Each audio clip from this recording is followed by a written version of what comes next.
عاوز تعرف اكتر عن اسرار الطب الشرعي؟ عاوز تعرف ازاي الدكتور الشرعي في لمسة واحدة بيكشف اسرار الجريمة؟ تعرف ازاي بيعرف وقت القتل من شكل الجثة بس؟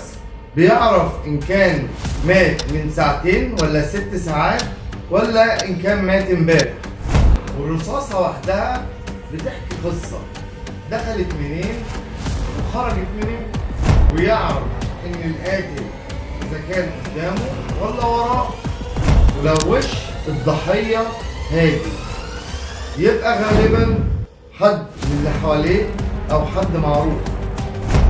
نقطة الدم في مسرح الجريمة الاولانية بتاعت الضحية يبقى الثانية بتاعت القاتل. بيعرف منها الطبيب الشرعي فصيلة دمه والامراض اللي كان بيعانيها وابن فلان او ابن سفاح.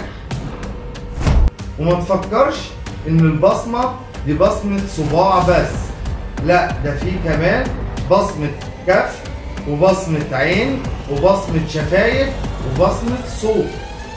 ولو لقوا شعرة الميكروسكوب هيقولك دي الراجل ولا الست، واذا كانت الشعرة مكوية ولا لا.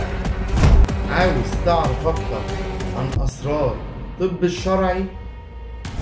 اكتب في الكومنتات عاوز ايه بالظبط، وما تنساش تعمل لايك واشتراك عشان الموضوع ده لسه بدري عليه، ده فيه سلسلة لسه مكملة معانا.